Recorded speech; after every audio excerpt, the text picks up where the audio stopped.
Ladies and gentlemen, champions, winners in the making, let me ask you a question. What would your life look like if you stopped operating at 10%, 20%, 50%, and finally activated 100% of the power God placed inside your mind? Not just dreaming, not just thinking, but fully engaging your God-given genius, your divine design, your untapped potential. Let me tell you something right now. You were not created to be average. You were not born to blend in. You were designed, engineered for greatness. But the problem isn't that you don't have the capacity. The problem is you're not using it. Let's break it down. Everything begins with a decision. Not just any decision, a radical, uncompromising, and clear decision that you are no longer available for mediocrity. That you are no longer going to sit on the sidelines of your own life while others pass you by, while opportunities slip through your fingers, while you watch people with half your talent live the life you keep dreaming about. Nothing changes until you decide, not wish, not hope, not try, decide. Most people are stuck in neutral because they never make a decision. They're living in the maybe zone. Maybe one day, maybe when I feel ready, maybe when everything lines up just right, but maybe never made a millionaire, maybe never built a legacy, maybe never activate 100% of your brain. When you make a real decision, you cut off all other options. You stop giving yourself an out. You eliminate the back doors, you say this is happening, and your mind begins to go to work on making it real. The human brain is a goal-seeking machine, but it can't pursue what you haven't committed to. And commitment doesn't mean you feel like it every day. Commitment means you've already made the decision, and your feelings have to fall in line. When you decide with full clarity and conviction, you start tapping into parts of your brain that were lying dormant, parts responsible for creativity, problem-solving, resilience, and vision. The decision is the doorway to higher levels of thought. It forces your mind to shift from can I to how will I. Deciding is not the same as desiring. Everybody desires something. People desire success, wealth, health, love, but only a few ever decide to get it. And that decision is often uncomfortable because the moment you decide, you are immediately confronted by everything in your life that doesn't line up with that decision. Your habits, your friends, your schedule, your self-image. When you say, I'm done playing small, you're gonna feel resistance from the old version of yourself that's been comfortable playing small. But if you don't push past that version, you stay stuck with the results you already have. The reason people struggle to activate more of their mind is because they haven't decided that their current level is no longer acceptable. You can't tiptoe into transformation.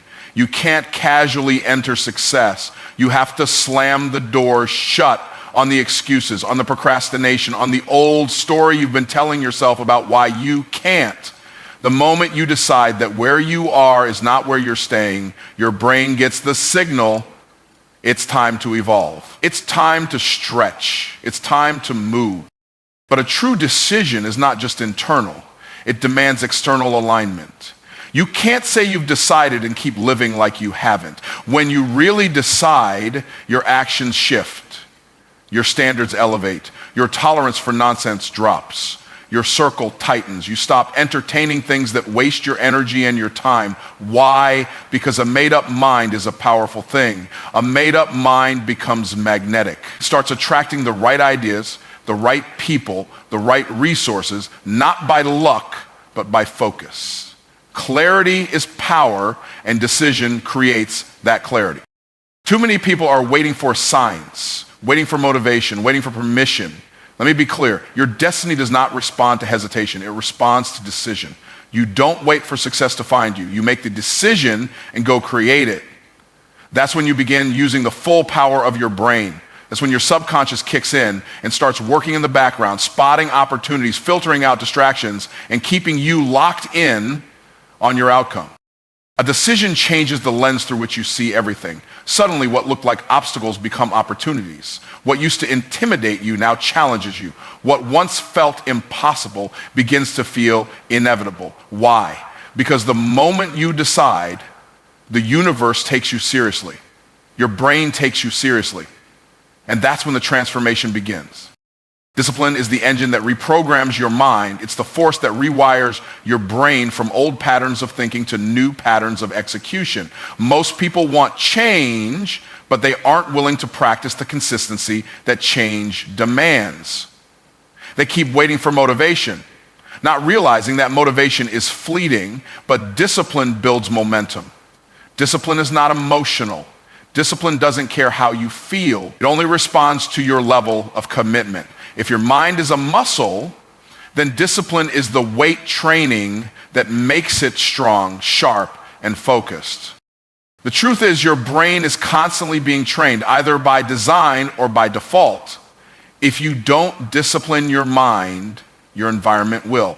Your past will, your fears will, your laziness will. But when you begin to take command of your habits, your schedule, your input, you begin to reprogram how your brain operates.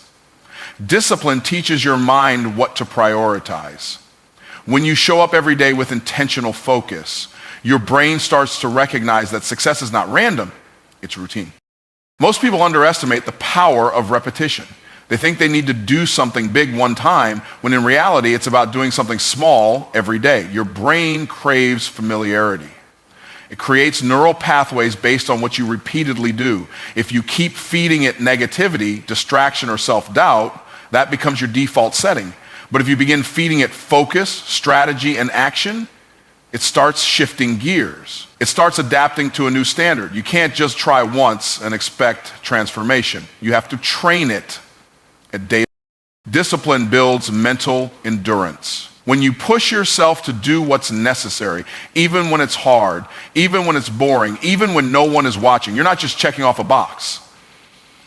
You're stretching your capacity. You're building the kind of mind that doesn't quit under pressure, a mind that doesn't need external validation to keep going. That kind of mind can weather setbacks, navigate distractions, and keep moving forward while everyone else is getting stuck. The most successful people in the world don't rely on how they feel to get things done. They rely on what they decided. They know that discipline is the price of greatness. It's not glamorous, it's not sexy, but it's effective. Because discipline is what creates habits, and habits are what create outcomes. If you want to elevate your life, you must elevate your routines. Every time you choose discipline over comfort, you cast a vote for the person you are becoming. You program your mind to expect results because you're putting in the reps that lead to results. Discipline also sharpens your focus. In a world full of distractions, your ability to stay locked in on your goals is a competitive advantage. Your brain is constantly scanning for what matters. If you're undisciplined, it chases everything shiny.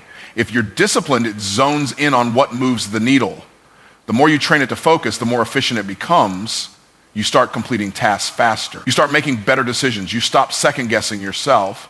That clarity comes from consistency. Even the words you speak begin to change when you're disciplined. You don't talk like a victim. You don't use language that keeps you small. You speak with intention, with direction, with expectation. Because you're no longer hoping things happen. You're doing the work to make them happen. And that rewires your mind from waiting to creating. Discipline tells your brain that excuses are no longer allowed. That average is no longer acceptable. That quitting is no longer an option. When you master discipline, you stop negotiating with your limitations. You stop wasting energy on things that don't matter. You free your mind to focus on what's essential, and in that space, your brain starts operating at a higher level because it finally has structure, purpose, and momentum. Discipline is how you break old cycles. Discipline is how you create a new reality. Discipline is how you activate the full capacity of your brain. Your environment is not neutral. It's either feeding your potential or draining it. The space you occupy, the people you allow access to your thoughts, the energy you surround yourself with. These are not small details. They are the architects of your mindset. Your brain is shaped by what it's consistently exposed to. You cannot activate the full power of your mind while staying in environments that contradict the future you're trying to create. You can't grow in soil that wasn't made to nourish you. Every thought you think, every goal you set, every dream you dare to believe in, is either reinforced or weakened by your environment. You can have all the desire in the world, but if you're constantly surrounded by negativity, small talk, and fear-based thinking, your brain is being programmed to settle. Your environment becomes the thermostat of your life. It sets the temperature. Try raising your internal standard in a cold room of comfort and mediocrity, and you'll constantly be pulled back to the average that surrounds you. But change your environment, and suddenly your brain begins to adapt to the new temperature. People often don't realize how sensitive their mind is to influence. The conversations you overhear, the music you listen to, the media you consume, the attitudes of those around you, they all leave an imprint on your mental operating system. If your environment is full of people who complain, criticize, or coast through life, your brain begins to normalize those behaviors. It starts thinking that success is rare, risk is dangerous, and ambition is unrealistic. That's how dreams die slowly, by being placed in environments that never challenge or inspire them. On the other hand, when you deliberately design your environment, everything changes. You start curating your circle with people who think bigger, who speak life, who push you to grow. You start filling your space with things that energize your spirit and remind you of your vision. You start cutting off access to distractions, drama, and anything that drains your mental bandwidth. Your brain begins to recognize the shift. It realizes that you're no longer playing, that you're serious, that you've raised the bar. What most people call discipline is often just strategic environment. It's easier to be consistent when your environment supports your goals. It's easier to think clearly when you're not surrounded by chaos. It's easier to believe in yourself when the people around you already do. When your environment is aligned with your vision, your brain no longer has to fight through noise just to stay focused. It gets the message, this is who we are now and this is how we operate. Environment also determines the speed of your transformation. A high vibration environment accelerates your thinking. It pulls more out of you. It doesn't let you shrink. It confronts your comfort zones. It sharpens your awareness. Your brain becomes more solution-oriented, more creative, more resilient because it's being challenged by growth, not coddled by excuses. You start thinking at the level of your surrounding. That's why proximity is power. Being close to greatness activates greatness. Being close to excellence activates excellence. Sometimes shifting your environment isn't just about changing your location, it's about changing your boundaries. It's about no longer giving access to people who drain your energy. It's about saying no to spaces that don't reflect where you're headed. It's about protecting your mental atmosphere the way you would protect your home. Your brain is your most valuable asset, and you can't afford to let just anything take up space in it. Creating the right environment is not about luxury. It's about alignment. You don't need a mansion to think like a millionaire. You need clarity, peace, vision, and the discipline to keep your surroundings clean, mentally, emotionally, and physically. When your environment matches your destiny, your brain gets to work at full capacity. It starts attracting better ideas, spotting better opportunities, and aligning your behavior with your best future. Belief is the ignition switch of the brain. Without belief, your mind stays locked in limitation, paralyzed by doubt, and disconnected from its full power. But the moment you believe something is possible, your brain starts looking for ways to make it real. Belief doesn't just affect your emotions, it rewires the very structure of your thoughts. It determines what you focus on, what you ignore, and what you pursue with intensity. Your brain listens to your belief system like a command center, taking direction from the narrative you tell yourself about what's achievable. When you believe in a goal, your brain goes into search mode. It begins scanning your environment for tools, resources, and connections that align with that belief. It filters your perception so that what was invisible before suddenly becomes obvious. That's not magic. That's neuroplasticity. Your brain adapts based on belief. That's why two people can walk into the same room and see two completely different opportunities. One sees limitations, the other sees potential. It's not the room. It's the belief system interpreting the room. Belief creates certainty, and certainty gives your brain permission to go all in. Most people never tap into their mental potential because their belief system is full of back doors. They keep saying things like maybe, if, or I'll try. That tells the brain to play it safe, to keep resources in reserve, to stay in the comfort zone. But when you speak with belief, when you say, I will, I must, it's done, you activate clarity. Your mind stops questioning and starts executing. You go from hesitation to acceleration. Limiting beliefs act like a virus in the mind. They infect your thoughts, your decisions, your actions, and eventually your outcomes. If you believe you're not smart enough, your brain will find evidence to support that belief. If you believe success is for other people, your brain will sabotage any progress that contradicts that belief. But the reverse is also true. When you shift your belief, you shift your identity. And once identity changes, behavior follows. Your brain will work overtime to keep you in alignment with whatever identity you accept as true. The most dangerous beliefs are not the ones shouted from the rooftops. They're the quiet ones, repeated in your mind daily. I'm not ready. I always mess things up. This is just who I am. Those statements might sound harmless, but they're programming your brain to operate on a limited frequency. Your thoughts become instructions. The more you repeat them, the deeper the neural groove becomes. Eventually, it's not just a thought, it's a pattern. A script your brain follows without even questioning it. But when you replace those beliefs with truth, truth rooted in possibility, power, and purpose, your mind begins to elevate. You stop seeing yourself as a victim of circumstances and start seeing yourself as a creator of outcomes. You stop playing defense and start playing offense. You stop reacting and start designing. That shift doesn't happen because the facts changed. It happens because your belief changed and your brain followed that new lead. Belief also affects how you handle resistance. When you believe success is inevitable, challenges don't intimidate you, they educate you. You see failure not as a sign to quit, but as feedback to grow. Your brain stays engaged because it trusts the outcome. That trust keeps you moving forward, keeps your energy high, keeps your creativity flowing. It keeps you out of survival mode and in creation mode. Everything you want in life is on the other side of belief. Your brain is waiting for permission to go beyond the limits of your past, your fears, and your circumstances. And that permission is granted the moment you believe, not just with your mouth, but with your mindset, with your habits, with your decisions.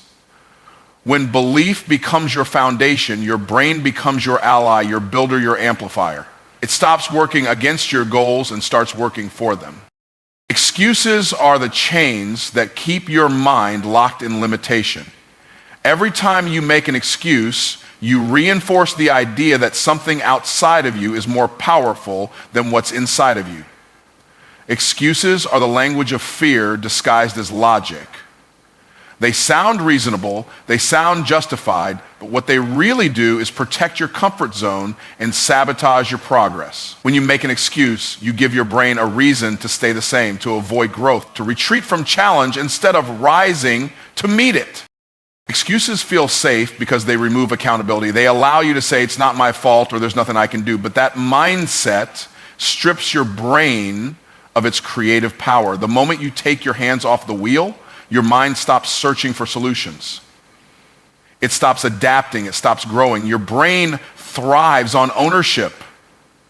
It becomes sharp, innovative, and focused when you take full responsibility. But excuses short-circuit that process and send your mind into a passive, reactive mode. Most people don't even recognize how deeply embedded their excuses have become. They're not just words, they're patterns, they're habits. And the more often you use them, the more automatic they become. You start excusing everything. Why you didn't start, why you didn't finish, why you gave up halfway, why you never tried at all. Over time, excuses shape your identity. You begin to see yourself as someone who's always limited, always blocked, always behind, and your brain aligns with that identity by reinforcing the behaviors that keep you stuck. Excuses are comfortable, they're easy, they don't require risk, they don't demand change, but they come at a high cost. Every excuse costs you time, every excuse costs you clarity, Every excuse costs you confidence. You start hesitating when you should be executing. You start settling when you should be stretching. Your brain becomes conditioned to retreat at the first sign of resistance. Instead of leaning in, it pulls back. Instead of finding a way, it finds a way out. When you eliminate excuses, you force your brain to get creative. You force it to solve problems, to find alternatives, to push through barriers. Your brain is designed for challenge, but it needs the challenge to be real. As long as excuses are allowed, the challenge isn't real. It's optional. But when you say no more excuses, your brain understands that failure is not the finish line. It's part of the process. It rises to the occasion because it knows there's no backup plan. Excuses also weaken your integrity with yourself. Every time you break a promise to yourself and then justify it with an excuse, you chip away at your self-trust. And self-trust is essential if you want to operate at a high level. Your brain needs to believe that when you say you're going to do something, you mean it. That belief builds confidence. That belief builds momentum. But excuses break that belief. They create inconsistency, which creates confusion, which kills confidence. People who succeed at the highest level don't have fewer obstacles, they have fewer excuses. They don't allow their circumstances to speak louder than their vision. They train their minds to ask better questions instead of making better excuses. Instead of saying, I can't, they ask, how can I? That shift in language forces the brain to stay in motion. It keeps the focus on action, not avoidance. It keeps energy flowing forward. The moment you stop making excuses is the moment your mind becomes a weapon for progress. Your thoughts sharpen, your discipline strengthens, your ability to adapt, to persist, to overcome. These qualities begin to surface because nothing is blocking them anymore. Excuses are mental clutter. They take up valuable space where solutions should live. And until you clear them out, your brain can't function at full capacity. Success is a choice, not a chance. It doesn't fall into your lap. It doesn't show up uninvited. It's something you deliberately pursue, something you consistently commit to, something you intentionally create. Too many people are waiting for success to choose them. Waiting for the perfect opportunity to knock, waiting for the stars to align before they take action. But success doesn't work like that. It's not random, it responds to responsibility. It's the byproduct of making bold decisions and following them with consistent action, not just once, but over and over again. When you treat success like a chance, your mindset becomes passive. You start thinking in terms of luck, timing, or external permission. You tell yourself that maybe one day it'll happen if everything goes right, if someone discovers you, if the economy shifts, if people give you a break. That mentality disempowers you. It turns your mind into a waiting room, not a workshop.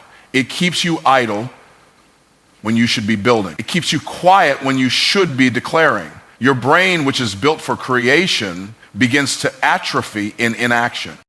But when you treat success like a choice, your entire psychology shifts. You stop asking for permission and start creating opportunities. You stop reacting and start leading. Your brain switches from survival mode to strategy mode. It begins working on your behalf because you've given it a directive.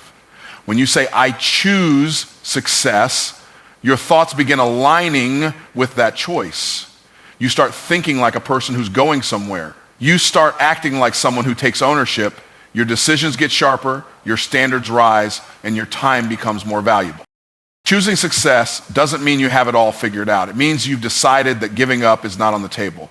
It means you're showing up even when it's inconvenient, even when it's uncomfortable, even when it's uncertain. That kind of decision activates resilience in your brain. It hardens your focus. It strengthens your resolve.